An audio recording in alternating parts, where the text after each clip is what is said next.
Welcome to the IGNTD Recovery podcast, a new way forward for anyone looking for answers but feeling left out. If you've been searching for empowerment, triumph, and purpose, you've found them right here. You won't hear the same solutions, and you're not going to have any excuses to fall back on, because IGNTD Recovery allows heroes to rise and become their best selves. I'm Dr. Adi Jaffe, and I can't wait to be your guide on this journey. Are you ready to become an ignited hero?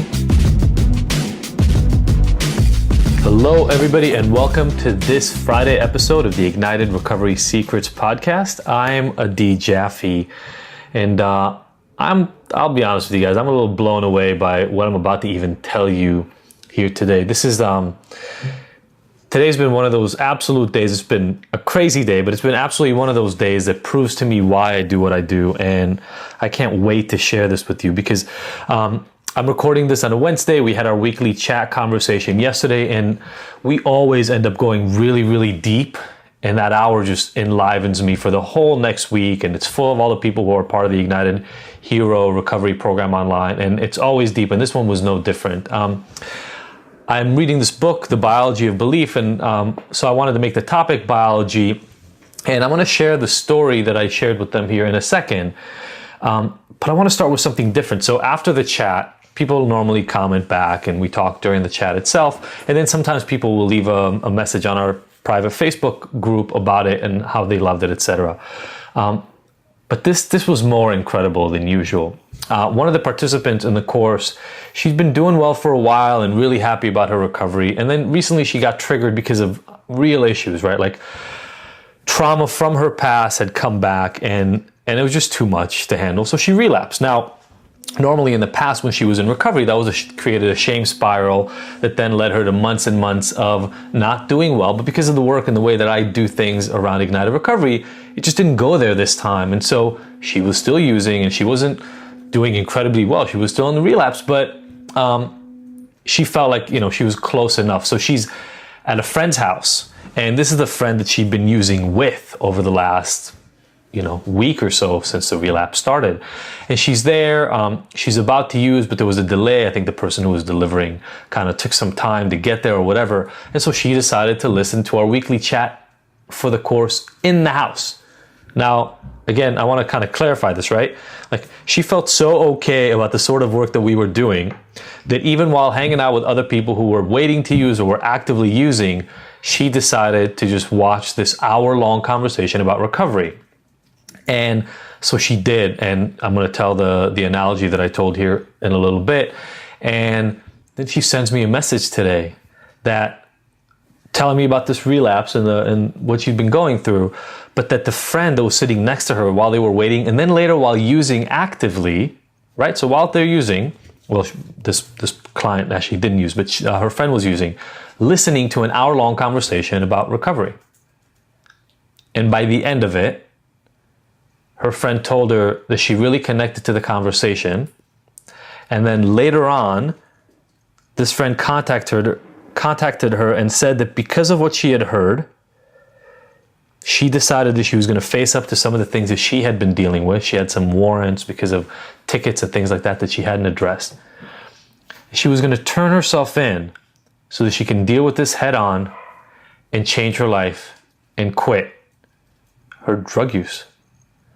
And so my client, the person from the course, shared this with me, and I was like, what do you mean? Wait, so not only did she not use that day and recommit to her recovery, and she's doing amazingly well right there, but somebody completely tangential who was right there next to her, who wasn't even intending to recover, decided to take a step in the right direction. And then today she updated me that same friend called her after doing this, after turning herself in, and wanted to thank me.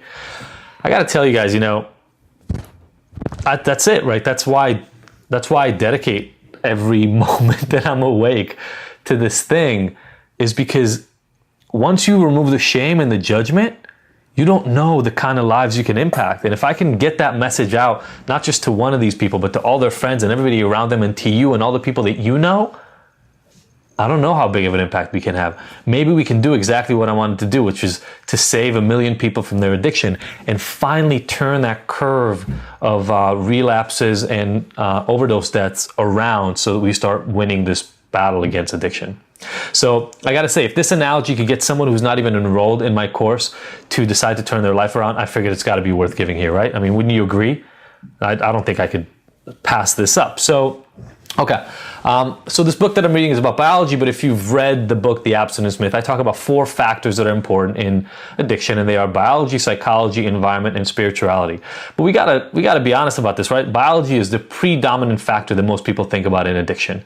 For the last more than 20 years, we've definitely seen biology as the main thing, the primary thing that exists around addiction. The concept of the disease model, when genes got discovered as the thing that drives human first physiology, but then also psychology, like when people discovered that there were genes for impulsivity and genes for risk-taking and genes for things other than eye color and hair color and height. We really changed our perception for the last few decades to the fact that humanity is determined by our biology. And that is the exact same thing that's been happening around addiction. When people ask me, okay, I get it, there are a lot of factors, but what's the main factor? It's biology, right? That's pretty much normally where they go. Now, look, we know that the conversation is actually way more complicated than that. So when we first discovered genes, we didn't know epigenetics. We didn't know that genes actually have to get turned on and off. And that happens because of environmental influence and because of other elements in your biology and in your psychology and in your environment that cause that genetic variability or the variability in which genes get turned on or off. So we already know that it's a little bit more complicated than that. And the genes are actually the blueprint.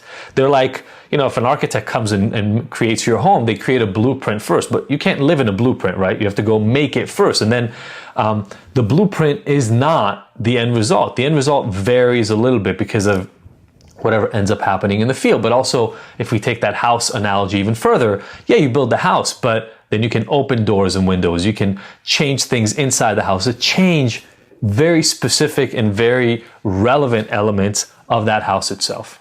So the blueprint is not the only thing that matters, although it is important. And yet here we are stuck still. Well, most people say, well, the reason people are addicted is because it drives dopamine. Now, here's my take, and I'm going to start kind of walking you through this gradually and slowly like I did in the weekly chat. I look at this biology, I've given a lot of analogies of this, but I look at your biology like a car. The chassis, the frame, the engine, the windows, all the things that create the car, the biological body of the car. Yes, it's built in a certain way, and that matters because it changes the starting point. It changes what the car can do, right? It gets you going. This is the thing you're born into. Your biology is like the car you are born into. Now, if we're honest about it, I've got Noah is 5 months old now. I've got a 6 and an 8-year-old. People's biologies are different from the beginning. But if we're honest about it, we don't even know that. We're not even aware that we got put in a specific kind of car at the beginning because we don't know we get to drive this machine. We don't know that, we don't really understand how it all works until way later, like teen years or maybe even late teen years or young adulthood. So there's a lot of stuff that happens until then. And in the weekly chat, one of the things that got this story going was one of our participants who was really struggling around sexual assault and things like that had happened early on in life. And I'll tell you, almost every woman that I know that I've worked with has had at least sexual harassment early in her life. But a lot of them have had some, physical, inappropriate, sexual sort of experiences. And so before you even become aware that you're in control of your body and, your car, as I'm giving in the analogy here, things happen to that car, dings, changes in the environment. That story I tell in the book and I've told before about being rejected by this girl I liked in high school, that becomes part of my being, the way I see myself. If you've been bullied, if you've gone through a lot of stress or trauma, but also good things, like if you've done really, really well in sports and you've worked out a lot and you're really strong and agile and athletic, that changes it.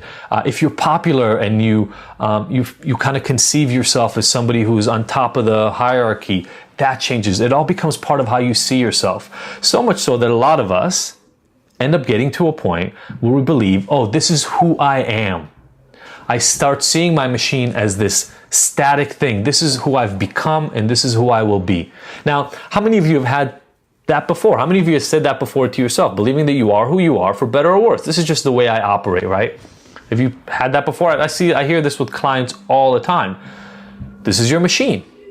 Now, the way I see it, yes, it's at least partially biologically dictated because of all the things that have happened up to now. But believing that your machine is your machine forever, to me, is one of the most limiting beliefs people have. And I want to explain why. Have you ever bought a car from a dealership? Have you ever gone somewhere or bought a car from a person? Right? If you've done this, I've done it multiple times. Sophie's done it. We've all engaged in it at some point, right? So you go there, you talk about what you want to get, and then you go get the car, and then they clean it up for you, and they get it ready, and they turn it on, and then they hand you the keys. And then you sit inside the car, and it doesn't automatically move by itself because it's in park, etc. So you move it into drive, and you start pushing the gas pedal, and the car starts moving forward. Now, believing that the machine that you've been handed in life can only do what it's done up to now because that's what you've seen or felt it do before, is exactly like believing that your car can only drive straight because that's how they handed it to you, right? You sit there and you drive the car and it's going straight and thinking that that's all it can do. Oh my God, I bought a car that can only go straight. What the hell? What am I going to do with this? I can't do anything. I'm going to head towards the wall and I'm going to crash, right? Does that sound absurd? It sounds absurd to most of us, right? We all know we can turn the wheel. Why do you know you can turn the wheel? Because you've seen people do it. You've seen your parents do it. You've seen it in movies. You've been exposed to the fact that that's what cars do. You turn the wheel and they move. But how many of you right now are stuck feeling like you're always going to experience the world the way you do now or the way you have up to now because that's just how you built? How many of you have said that before? This is how I am. This is how I'll always be because that's how it's been until now. But we know that a car can do so much more, and our bodies, animals' bodies, but our brains and our bodies are way more flexible than a car, right? A car can't actually change itself. You need to do something to it. But our brains can, our bodies can. They change all the time. And yet here we are stuck thinking that we can always only go straight because that's what we've done up to now.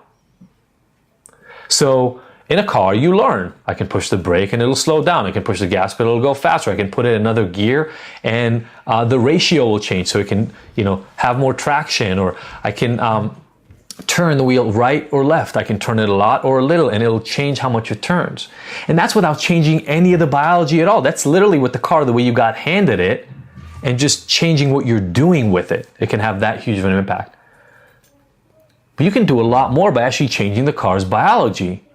You can change the engine, the motor, tune it differently to make it more efficient if you want to, or faster. If you make it faster, it'll probably be less efficient. If you make it more efficient, it'll probably be slower, but you can change it. You can decide that you want to put new transmission in it.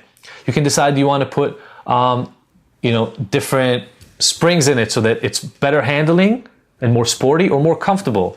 You can add seats, take seats away. You can add the ability to tow things, or you can cut the roof off or change the upholstery. You can do so many different things to the car to literally change its biology so that it's a different car.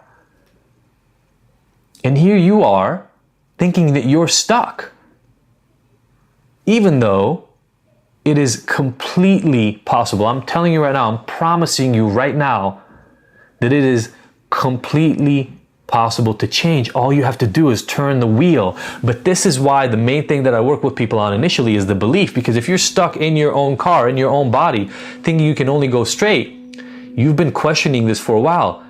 Can I even turn the wheel? Does the wheel even turn if I try? And I want you to remember this analogy for the car. All you have to do is turn the damn wheel. Because there are an endless number of options, from changing your biology, whether that's medication or biofeedback or exercise or meditation, which we know changes your biology, or supplements or whatever, to behavioral interventions. There are so many different things that you can do to adjust your way of functioning. You don't have to be stuck, right? If you're heading towards a cliff, you're driving towards a cliff, you've been driving towards it for years or a decade or more, and you felt like there's no way this car, God damn it, all this car can do is just keep going straight and I'm about to fall off the cliff. It's time to turn the wheel and give yourself permission to do something else. Your biology is not more powerful than you are. It never has been, and it never will be. But again, that car will drive off the cliff if you don't turn the damn wheel. So if this made sense to you, I want you to screenshot this. Tag me, tag Ignited on Instagram or Facebook or whatever, and tag somebody who could use it, who could understand this, for whom this could help in life. Because look, if yesterday listening to this analogy, somebody next to a computer where this was playing decided to change their life, you don't know who just needs to turn their wheel and just start believing that it's possible for them. Because that woman who had been in a relapse is now back on the wagon, right? She's doing well again.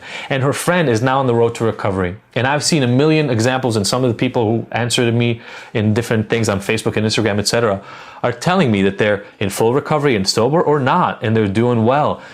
There's not one way of turning the wheel. There's not one way of pressing the gas pedal. There's not one way of pressing the brake. And there are a million different things you can do to your biology, to who you are, to the way you see yourself. I'm going to put some links here to things, to hacks that I've found have helped myself. So we're going to put a link to an episode by This American Life about testosterone, so you can really start understanding just how flexible your biology really is. And I want you to take this to heart, because there are some hacks that I'm going to talk about here right now that are huge, and you just need to start using them. So one of the big ones for me recently has been drinking water. Sophie's an avid water drinker and drinks water all day. I don't know if you know this or not, but you're supposed to drink about half your body's weight in ounces. So that, for me would mean about 80 some ounces of water. I probably on average was drinking like 16 ounces of water for my entire life, pretty much. Sophie would always ask me how I even survive. Well, I've been turned, and I'll tell you that I'm now exactly one of those guys who, like, in my daily ritual every morning, I need to drink about 30 some ounces of water right when I wake up, and I have to keep that going throughout the day. I've been convinced now it helps with sleep, it helps reduce anxiety, it helps your body function better, both metabolically, so you digest better, etc., but it helps you sleep and so many other issues. I'll put a link to a water challenge by a guy I love, Alex Charfin, that will hopefully help you with that. Also, more and more I'm learning about our microbiome and the probiotics and prebiotic balance in your body. A guy that gave a TEDx talk the same exact day I gave my TEDx at UCLA talked all about how your gut health has to do with your mental health and your well-being. I'm going to put a link to that TEDx, and also a link to an amazing product that I've started using that has helped me re-regulate my microbiome and get the right probiotics and prebiotics to improve serotonin function and things of that nature. Obviously, you guys have seen my 5-day journal, and even though meditation and mindfulness does not necessarily play to everybody biologically, trust me, there is a huge body of literature around the incredible impact of meditation and mindfulness on your biology. Those are not the only options though, people. Even if you don't care at all for any of the options that I present, and you couldn't care less about doing my course or any of those kinds of things, first of all, there's a free workshop that we're going to put a link to where I present a lot of these topics more in depth for you. I don't care what method you follow. What is important is this: stop believing that your car only goes straight. It goes any fucking way you want it to. It can drive up hills, down hills, with the top down, or in donuts. I don't care what you do, but stop believing that you're stuck, because you're not. And if you can handle that one piece alone, you will start seeing all the different options that you have for yourself and for your loved ones. Again, thank you so much, everybody, for tuning in. If you like this, tag somebody, share it, let other people in on this, because it's time to change the way we address addiction and stop believing that this is some lifelong sentence you are stuck in forever. Love you all. Thank you for listening and paying attention. See you next week. Thank you for tuning in to the Ignited Heroes Recovery Podcast. I really hope you found the information here useful, and that we'll see you back here next week.